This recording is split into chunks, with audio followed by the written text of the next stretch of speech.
दिल्ली में समन और नोटिस पर संग्राम।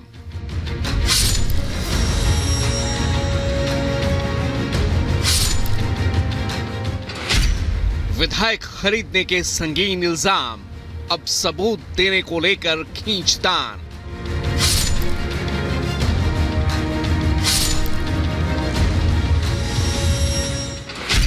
पहले दारू घोटाले पर घिरी सरकार, अब जोड़ तोड़ के आरोपों पर तकरार।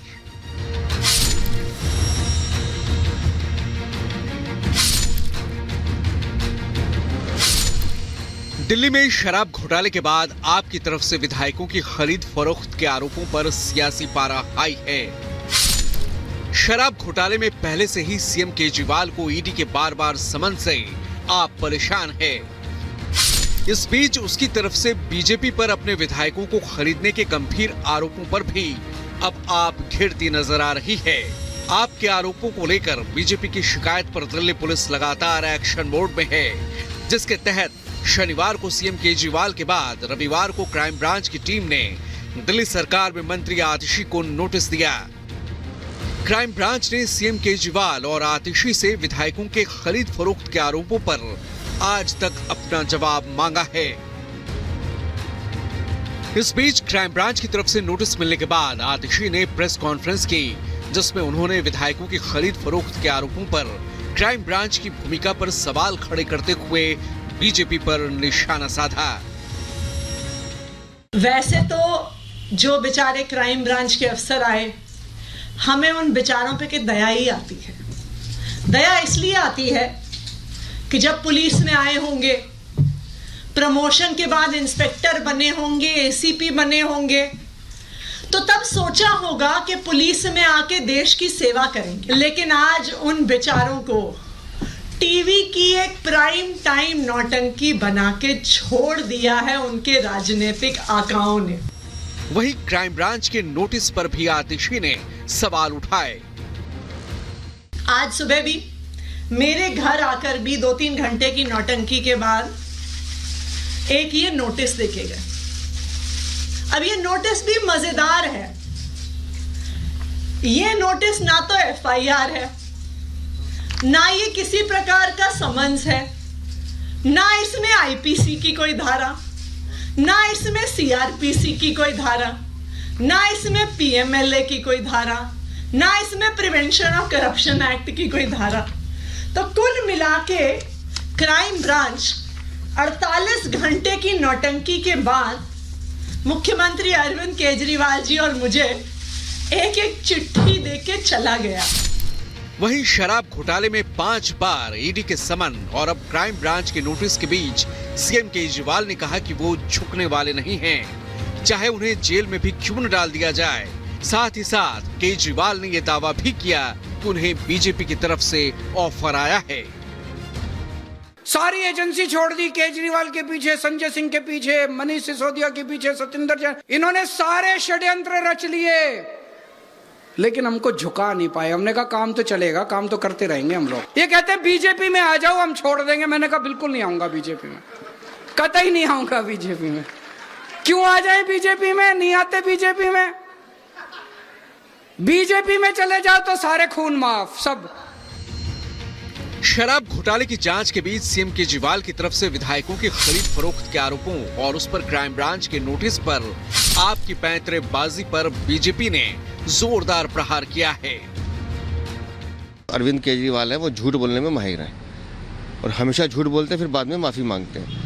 इसलिए उनके इस झूठ पर हमने शिकायत की है, जिसपे उनसे जांच एजेंसी या कानून अपना काम कर रहा है। या तो वो जवाब दे, अन्यथा तथ्य सामने रखे। लेकिन जांच एजेंसी अपना काम कर रही है, जवाब तो उन्हें देना ही पड़ेगा। ना कोई खरीदने वाला था, ना कोई बिकने वाला था। ईडी से ध्यान हटाने के लिए ये एक अडंबर रचा गया था, एक जंजाल रचा गया था, जिसके अंदर आतिशी जी और अरविंद केजरीवाल जी खुद ही फंस गए हैं। अब क्राइम ब्रांच से डरते भाग रहे हैं कि हमारे पास तो सबूत नहीं है। अब एमएलए को फोन कर रहे हैं, मुझे पता लगा कि तुम कह देना मुझे फोन आया था। एमएलए कह रहे हम ना कहेंगे, ना हमें फोन आया, ना हम मानेंगे, हम नहीं फंसेंगे तुम्हारे काम में। अब बेचारे इतने डरे फिर रहे हैं, घर छोड़ छोड़ के भाग रहे हैं। पर आतिशी जी जवाब तो देना पड़ेगा। झूठ बोला है तो उसका जवाब तो देना पड़ेगा, चाहे वो आतिशी हो, चाहे वो अरविंद केजरीवाल हो। अब नहीं चलने वाला कि आप आरोप लगाओ और भाग जाओ। आपने अगर आरोप लगाए हैं तो सबूत तो देने पड़ेंगे, ये बात तय है। साफ है कि राजधानी में शराब घोटाला और विधायकों की खरीद फरोख्त को लेकर सियासत बदस्तूर जारी है। ऐसे में देखना दिलचस्प होगा कि क्राइम ब्रांच के नोटिस पर आप नेताओं की तरफ से आज क्या जवाब आता है। Bureau report, Republic Bharat. और संसद के दोनों सदनों में राष्ट्रपति के अभिभाषण पर प्रस्ताव पर चर्चा के बाद आज प्रधानमंत्री नरेंद्र मोदी प्रस्ताव पर जवाब देने वाले हैं। पूरी खबर इस रिपोर्ट में। देश में लोकसभा चुनाव से पहले आखिरी संसद सत्र चल रहा है। मोदी सरकार के दूसरा कार्यकाल खत्म होने से पहले अंतरिम बजट पेश किया जा चुका है। बजट सत्र की शुरुआत राष्ट्रपति द्रौपदी मुर्मू के अभिभाषण से हुई।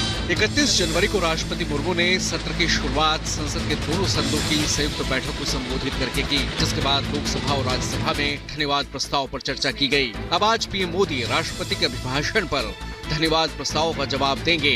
बीजेपी ने इसे लेकर पूरी तैयारी भी कर ली है और उसने अपने सभी सांसदों को व्हिप जारी किया है। खबर है कि बीजेपी ने व्हिप के जरिए अपने सभी सांसदों को सदन में मौजूद रहने के लिए कहा है। पीएम मोदी राष्ट्रपति के अभिभाषण पर धन्यवाद प्रस्ताव का जवाब देंगे। आज सत्र के दौरान पीएम मोदी संसद को संबोधित करेंगे।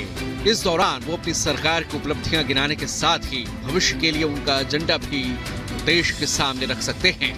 Bureau report, Republic Bharat. और अब बात कर लेते हैं उत्तर प्रदेश विधानसभा की, जहां आज बजट पेश किया जाना है। इस बजट में कहीं ना कहीं आम चुनाव को देखते हुए कई फैसले हो सकते हैं। वो फैसले क्या होंगे, इस रिपोर्ट में देखिए। उत्तर प्रदेश का वर्ष 2024-25 का आम बजट आज सुबह 11 बजे विधानसभा में पेश किया जाएगा। योगी सरकार लगभग 7 लाख करोड़ रुपए से ज्यादा का बजट पेश करेगी, जिसमें धार्मिक और पर्यटन स्थलों के विकास, ट्रांसपोर्ट कनेक्टिविटी, स्वास्थ्य, शिक्षा, रोजगार के साथ साथ बिजली और सौर ऊर्जा पर खास फोकस रहने के आसार हैं। सुबह 11 बजे वित्त मंत्री सुरेश खन्ना बजट पेश करेंगे। चुनावी साल होने के चलते बजट में जनता को तोहफे देने की कोशिश हो सकती है। यूपी का बजट 2027 तक भारत को विकसित बनाने के पीएम मोदी के दृष्टिकोण पर आधारित होगा। बजट में सरकार 3 से 4 नए औद्योगिक गलियारे बनाने की घोषणा कर सकती है।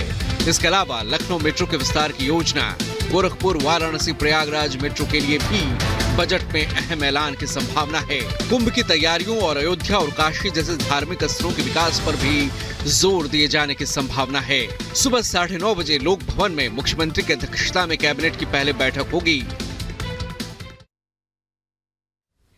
उधर महाराष्ट्र के मुंबई में एक मौलाना ने भड़काऊ बयान दिया, भड़काऊ भाषण दिया, जिसके बाद गुजरात एटीएस ने धर दबोचा और फिर किस तरीके से हंगामा हुआ, इस रिपोर्ट में आपको दिखाते हैं।